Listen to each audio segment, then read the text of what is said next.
Hey there once again. My name is Mike. You're the new Grand Prix Director, Harrison Hall. For those who are watching, for some reason, I don't know why you would if you're not part of Harrison Hall, but maybe you just have interesting go-karts. Today I'm going to be explaining the shop, Harrison's shop, and all of its tools.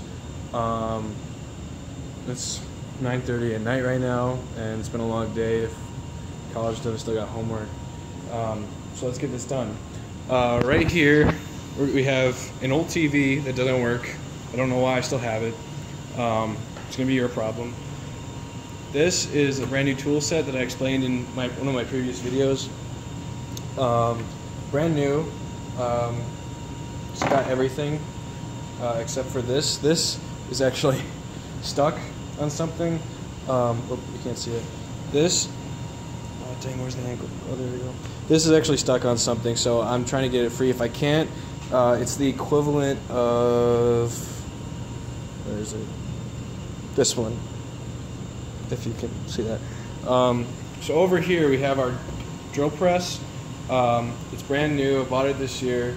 If you open the top right here, you've got the different gear ratios. You can get it to spin at a faster speed. I have it on its lowest setting right now. You just got to change that loop right here to go around a different spindle.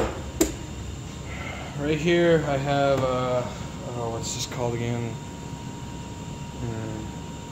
Bandsaw.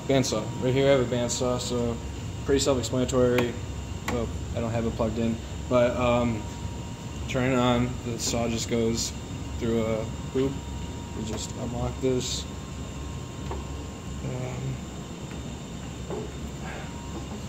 So I'm going to clean it before I get out of here, but this is what the inside of it looks like. You can clear out gunk and all that to clean it so it keeps running, and you can keep this for long. Again, brand new. Just lock it. Okay, so this right here is brand new racing equipment. So right here you got the Snell 2010 helmet. Got it from Fox Valley. Should be brand new. Should be good for another 5 years. Right here have the neck brace. Self-explanatory. Got flame-proof underwear actually. That you have to wear under your race suit. You got the race gloves. I got the other one somewhere. I've got two wrist restraints.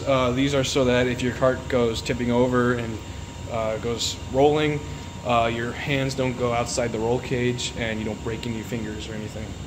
I got the actual race suit right here. Anything else I'm missing? Nope, that's it. Alright, so here, some great stuff. Orange goop. As you can see by maybe like a little bit on my hands, maybe my other. If you can see anything on my finger, it's dusty and black, and you'll be working in grime. A lot of this is dirty stuff, so you're going to want to use the orange goop to clean up afterward. There's a sink in the laundry room, which is right next to here. You just get a scoop. You just get like a handful and you go to the laundry room. This is the shelf. Oh, this is the big notepad where I usually list things like that need to get done, like say like the speed at which your clutch is spinning, like we need to get it to that speed, or how fast is the engine, like what's its max RPM, what's going on there, are the brakes working, do we need more clutch fluid, ...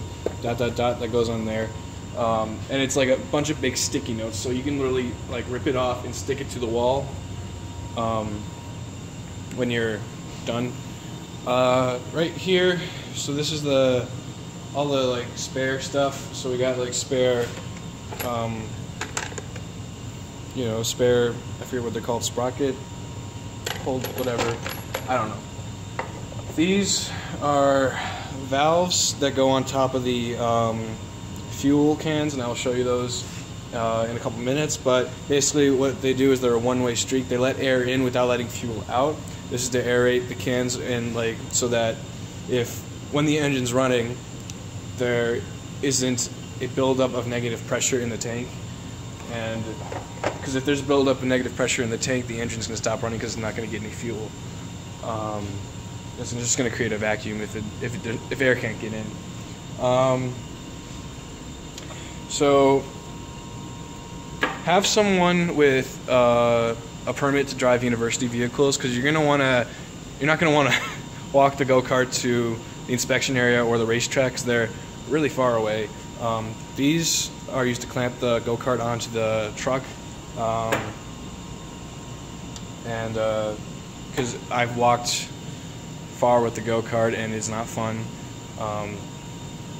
Sometimes it's raining, sometimes it's, you know, sub-zero out, and that can break something if you're not careful. I got extra beakers and stuff here filled with various fluids. This one I'm using for brake fluid. Buddy of mine lent it to, well, basically donated it to the Grand Prix. So it's brake fluid only. You don't want to contaminate anything else with it. Otherwise, you're not going to be able to use brake fluid, because brake fluid's very corrosive, and it reacts with things very much. We use .5 brake fluid. You can use .4, but it's recommended you use .5 because you'll get the most out of your, you know, brakes with that. I don't know where this is going to be after all this is done, but this is the brake bleeder tool. It's like a giant syringe. I don't know where I put the adapter for it. But when you bleed the brakes, so this side is going to be the brakes. This side's the throttle. So when you push on the brake, you see it? Yeah. So these two calipers pinch in and touch the rotor. You don't want to touch the rotor with your hands because it gets grease, like hand grease on it. Like, you don't want your rotor to be slipping. But the way you bleed the brakes, and this is to get more reactivity out of the brakes, is so you go to these, and what you're going to want to do is you're going to want to unscrew this and this while having these two open, and you're going to want to take that syringe. Oh, before you do that, by the way, these are the bleeder valves. I don't know if you can see that second one, but it looks exactly like this. So you're gonna want to loosen them so that when you syringe, like when the syringe pumps the brake fluid into the brake line, it releases some fluid and air bubbles from that bleed. So then when it's done with that, like when you get a steady stream of brake fluid coming out, you're going to want to tighten it, and that's how you finish bleeding. It's very simple, not hard to mess up. Brake fluid's pretty cheap. It's about $5 a quart. This, however, is a one-time use. You can choose to use it next year. I'm going to keep it for you. Not recommended, but if you're running out of funds, you can just use it. Probably won't matter because your brakes probably will be good next year too. Okay. Tools, still tools. Okay, still on what's around here. So right down here, those are tires. You're not going to want to use any of those. They're terrible. They're bad. I don't know why we have them still. I haven't had time to get rid of them. This is a fan. It gets really hot in the winter in here because we're right next to the heater of the building. So use it just to cool down. I don't know why we have this fire extinguisher. It's like like we can't use this at all because it's not CO2, and it feels full, but I don't know what it is. It's let's see. Yeah, it doesn't say what type of fire extinguisher it is. So, oh, it's a dry chemical. So for chemical fires, it's used for chemical fires, but we don't have any chemical fires. So I don't know why we'd use this. We have sandpaper back here in case you need to like sand something down. Like for instance, bolts after you drill a hole in them to safety wire them. Every single bolt, you're going to need to drill a hole in it. Not every single one. The ones that already have holes in them, you're gonna need a safety wire. Once again, that's so that if something, you know, I'm sorry for rambling, hard to do these. As in case something like if a nut comes off and a bolt comes loose, so your whole cart doesn't break. So over here we have in this box labeled tape, big surprise. We have the, as I mentioned in the previous video, we have the PS3 and the driving system. These are earbuds. The go-karts can get very loud. I personally like to use them because you can get hearing loss that way. What we have in here are assortment of hammers, big wrench, but mostly hammers and mallets. The mallet's actually over here, and I'm going to put this back actually. Right here we have weights. So the current rule is the driver and the go-kart have to be over 350 pounds. If your driver, and by the way, the current go-kart weighs about 190 pounds exactly, actually. But if your driver is less than, what would that be, 160 pounds, you have to add weights so that it's evenly balanced. My driver is 180 pounds, so we don't need any weights. What else? These are some old tires that you can use for practice. I'm just not going to use them. I'm going to buy new tires. Brand new tires will be on the go-kart as soon as you're here. So this is the flammable drawer, where everything, like all the fluids, all your fuel stuff is. I'm going to open it. It's a bit heavy. So I'm going to take this out. And stuff gets messy in there. I don't know what fluid comes out, but like, I don't know. It's like some purple fluid that comes out sometimes. Anyway, this is your gas tank. This is what's going to be on the go-kart. So it's pretty self-explanatory. You just kind of, you open it, and there's gas. This is what I was talking about when you're going to want this valve right here, this one right here, because what it does is it lets air in, but it doesn't let gas out. This is the connector. This is how you connect it to the hose. The hose clamps onto here, and that's how you get gas into the hose line and then into the engine. And this hole right here is how you clip it into the oh, let me show you.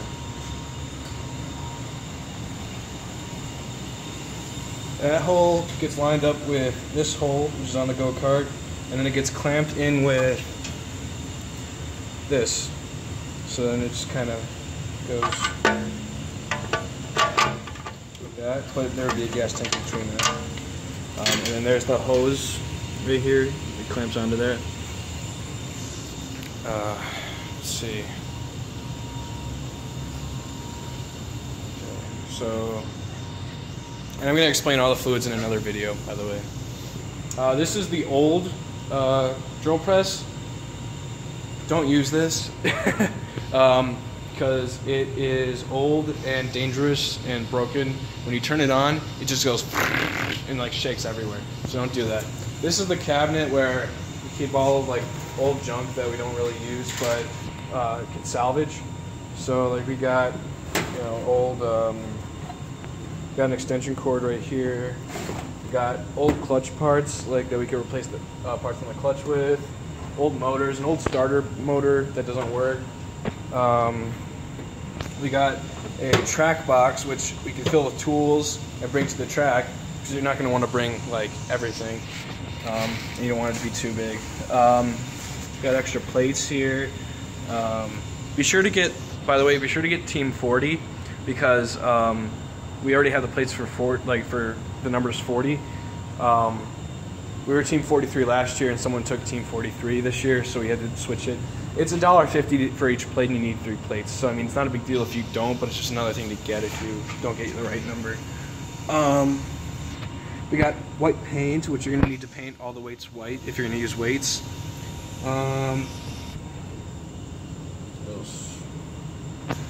Restraint systems, so like your wrist restraints and your gloves. I'm going to put them in here so they're not out in the open. Here's the charger for the starter battery. So it's going to look like this. It's got a green and a red light. Red light means charging, green means it's already charged. And you just connect the red. Sorry. You connect red to positive and black to negative, and then it's charging. Don't do it the other way, otherwise it'll spark and you have a chance of ruining the battery. That's all that's left in there, I believe. Oh, there's extra belt buckles, so in case like a belt buckle snaps or something, go to there. It tasted bad. You're also going to get a name tag, by the way. So here, we've got steel wool used for, you know, scrubbing down things. Dial caliber, I don't know if it works, I never used it. Sharpies, don't know why we have keys to something. Got a box cutter. Don't know if this works actually. I haven't used it. It doesn't work. Got a bunch of Allen wrench things. I don't know what they're called. But you're going to want to use these for your clutch when adjusting the speeds of the clutch and how fast it engages, because you're going to want to do it by turns. And the only way to do that is by like counting half turn and then one turn. Then we got your filers, which, you know, pretty self-explanatory, and then you got like a vice grip right here, more Allen wrenches. Here you got assortment of wrenches. Because of my new wrench set, I never had to use these, but feel free to if you want. Got more wrenches in the next drawer. Then we got various screwdrivers in the next drawer, which I don't use. And then vice grips and all that. Got wire cutters. And then a torque wrench, which I don't use either, because, you know, I don't know the torque specifications. But you can look those up. And as long as you tighten them before every race, not a really big deal. These are the shop towels I use. They're really helpful in picking up messes. This is what I use for the big can. I'd show you the big can. Forgot about that. In the flammable drawer. So this can hold 4 gallons of this big red drum right here. That can hold 4 gallons of fuel. And every 2 gallons of fuel, you want 1 quart of oil to keep your engine lubricated. And they'll ask if you want it, and you just say yes. And that'll fill this 5-gallon drum with 4 gallons of fuel. Let me just put this back in. Gets a bit heavy. Here's your .5 or sorry, you want .4 brake fluid. Oops, you want .4. And then you got your clutch fluid, your chain oil, all those. I'll explain more in depth in another video. So everything. This is an old chassis from the go-kart that was like 6 years ago. Yeah, it's bent out of shape and you can't use it, but you can use it for spare parts if you need to. Going around the shop, I almost forgot, important. This is our refillable air tank. You plug it in, you flip the switch on, like so, and it'll start filling up the tank with air. You have your PSI gauges here. Then you can undo this, and it'll, where's the end? And you can set a certain PSI to this, and like, you know, you use to fill your tires with this attachment, or you can just blow air out with this attachment to clean something. Other than that, there's also some free wood if you want to use the wood for like propping up the go-kart if you want to test something off the ground. And this is just a big storage area that the service workers here like to use, and I just let them use it because I don't care. Oh, and I also have this nifty key kind of to see, like, okay, how many, like, what kind of bolts fit where. What else do I have? That's pretty much it. All the other stuff you can find in your, oh, I got a electric drill, comes in handy. You're going to want to buy new drill bits, by the way, smaller drill bits. You're going to want cobalt drill bits. Those are the more expensive ones, but they're used for drilling through steel, which you need, because you're not going to be drilling through that much wood. Here's also the trash bins near the door. There's the door. After that, good luck. Oh, almost forgot. You use this if you have any like spills of like oil or anything like that. You can use that to clean it up, and then we also have like a bin full of like dustpans and whatnot. You can use that. Yeah, that's pretty much all I have around the shop. I'll explain more in more videos. Bye.